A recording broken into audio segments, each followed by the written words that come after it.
श्रीमद्भागवत महापुराण माहात्म्यम अध्याय क्रमांक 5। अथ पंचमो अध्यायः। धुंधकारी को प्रेत योनि की प्राप्ति और उससे उद्धार।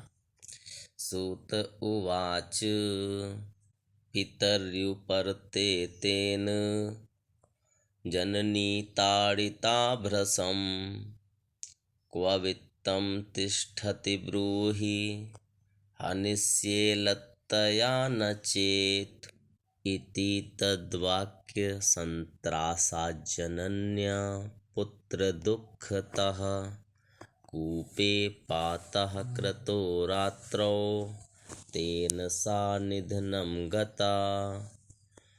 गोकर्णस्तीर्थयात्रार्थं निर्गतो योगसंस्थितः न दुःखं न सुखं तस्य न वैरी नापि बान्धवः। धुन्धुकारी गृहे तिष्ठत् पंचपर्ण्यवधूव्रत अत्युग्रकर्मकर्ता च तत्पोषणविमूढधीः। एकदा कुलटास्तास्तु भूषणान्यभिलिप्सवः तदर्थं निर्गतो गेहात् कामान्धो मृत्युमश्मरन् यतस्ततश्च संहृत्य वित्तं भीष्म पुनर्गतः।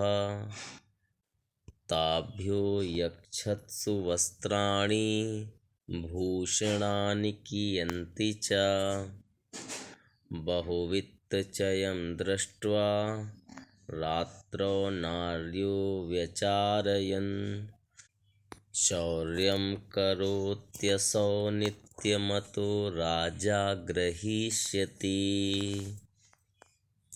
सूत जी कहते हैं, सौनक जी, पिता के वन चले जाने पर एक दिन धुंधुकारी ने अपनी माता को बहुत पीटा और कहा, बता धन कहाँ रखा है, नहीं तो अभी तेरी लुआठी जलती लकड़ी से खबर लूँगा।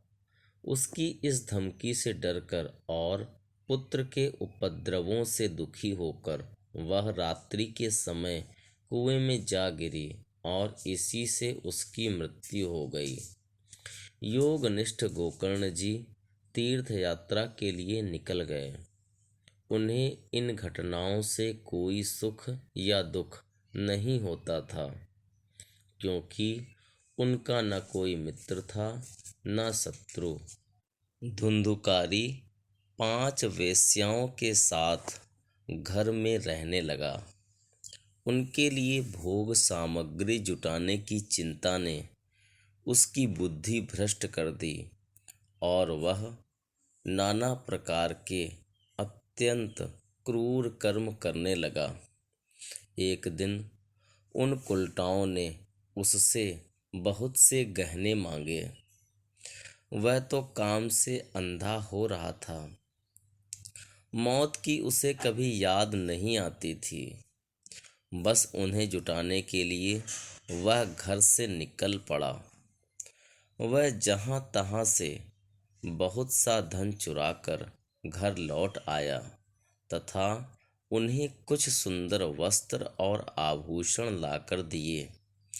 चोरी का बहुत माल देखकर रात्रि के समय स्त्रियों ने विचार किया कि यह नित्य ही चोरी करता है, इसलिए इसे किसी दिन अवश्य राजा पकड़ लेगा।